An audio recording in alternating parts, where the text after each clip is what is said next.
आम्हाला इंधन वाचवायला सांगून पंतप्रधान स्वतः मात्र परदेश दौऱ्यावर जात आहेत. पंतप्रधानांनी आवाहन केल्यानंतर अनेक महाभागांनी अशा पद्धतीची टीका केल्याचं आपण ऐकलं असेल. निवडणुकांमध्ये तोंडघाशी पडलेल्या विरोधी पक्षांनी सुद्धा अशाच पद्धतीचा सूर आळवल्याचं दिसून आलं. खासगी समारंभ किंवा कामातून सुट्टी मिळावी म्हणून अनेक जण परदेश दौरे करत असतात. मात्र भारताचा राष्ट्रप्रमुख ज्यावेळी परकीय देशातील मातीवर पाय ठेवतो त्यावेळी जागतिक राजकारणामध्ये सुद्धा चर्चांना उधाण येतं. पंतप्रधानांच्या शिष्टमंडळाचा परदेश दौरा हा केवळ द्विपक्षीय संबंध दृढ करण्यासाठी नसतो. प्रत्येक भेटीमागे असतो तो एक नियोजनबद्ध विचार आणि वसुधैव कुटुंबकम या भावनेतून जगाशी साधलेला संवाद. मागच्या 12 वर्षांमध्ये भारतात वाढलेली परकीय गुंतवणूक असो किंवा AI पासून ते सेमीकंडक्टर चिप्सच्या बाजारपेठांमध्ये टाकलेलं पाऊल, भारताच्या परराष्ट्र धोरणाच्या माध्यमातून विकसित राष्ट्राचा व्यापक आणि सर्वसमावेशी विचार आपल्याला लक्षात येतो. दिनांक 15 मे पासून सुरू झालेल्या पंतप्रधानांच्या परदेश दौऱ्यातून ऊर्जा, सहकार्य, व्यापार आणि गुंतवणूक अशा अनेक विषयांवर द्विपक्षीय बैठका पार पडल्या आहेत. मात्र या पलीकडे भारताच्या समृद्ध वारशाची घरवापसी करून घेण्यामध्ये सुद्धा आपल्याला यश आलंय. हा विषय आज आपण सविस्तर जाणून घेऊया आज या व्हिडिओच्या माध्यमातून. नमस्कार, मी मुकुल आव्हाड आणि कॅमेरावर आहे जयेश पाटील.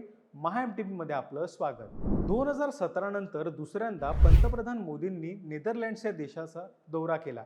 जलव्यवस्थापन, संरक्षण, सेमीकंडक्टर्स आणि स्टार्टअप इकोसिस्टीम बळकट करण्यासाठी दोन्ही देशांमध्ये महत्त्वाचे करार झाले.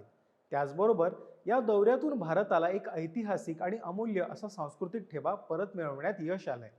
चोल साम्राज्यातील अत्यंत मौल्यवान आणि ऐतिहासिकदृष्ट्या महत्त्वाचे असलेले अनाईमंगलम ताम्रपट, ज्याला लायडन प्लेस म्हणून सुद्धा ओळखलं जातं, ते अधिकृतपणे भारताकडे सुपूर्द करण्याचा निर्णय घेतला गेलाय. या ताम्रपटाचं महत्त्व नेमकं काय आहे ते जाणून घेऊया. गेल्या 300 वर्षांहून अधिक काळ भारताबाहेर असलेले आणि नेदरलँड्सच्या लिडेन विद्यापीठात जतन करून ठेवलेले हे ताम्रपट चोल राजवंशाच्या उपलब्ध असलेल्या सर्वात महत्त्वपूर्ण नोंदींपैकी एक आहे.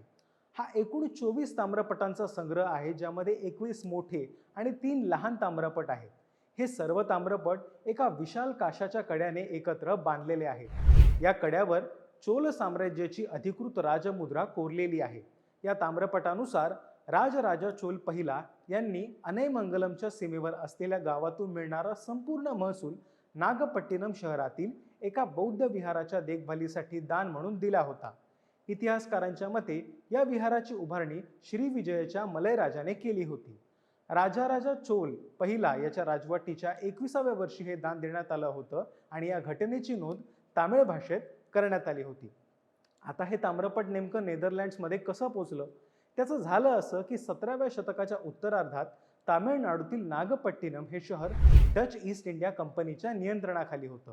1712च्या सुमारास भारतात आलेले डच ख्रिश्चन मिशनरी फ्लोरेंटाईन कॅम्पर यांनी हे ताम्रपट भारतातून नेदरलँड्सला नेलं होतं.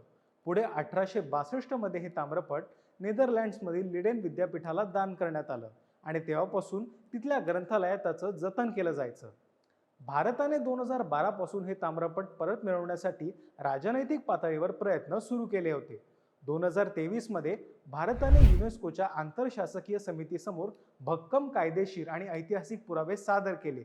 नेदरलँड्सच्या कॉलोनियल कलेक्शन कमिटीने निष्कर्ष काढला की वसाहतवादी काळात हे ताम्रपट मूळ मालकांच्या संमतीशिवाय नेण्यात आलं होतं.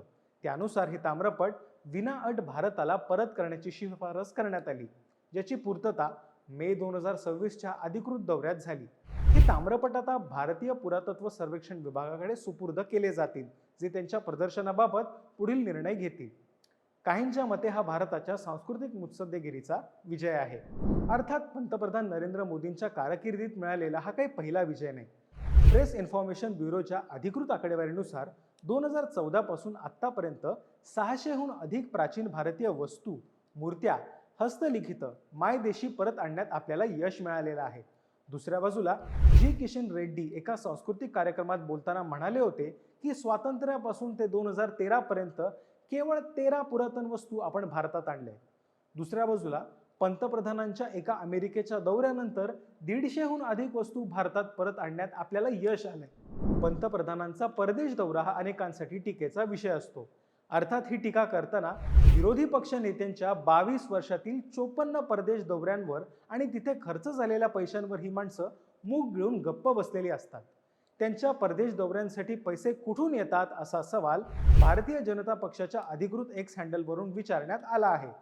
राजकारण, समाजकारण, अर्थकारण अशा अनेक आघाड्यांवर विकसित भारताचं स्वप्न साकार करताना यामागचं सांस्कृतिक अधिष्ठान या निमित्ताने अधोरेखित झालंय. आपल्याला हा व्हिडिओ कसा वाटला हे मला कमेंट बॉक्समध्ये नक्की सांगा आणि बातम्यांच्या ताज्या अपडेटसाठी महा MTBच्या यूट्यूब चॅनलला सबस्क्राईब करायला विसरू नका. धन्यवाद.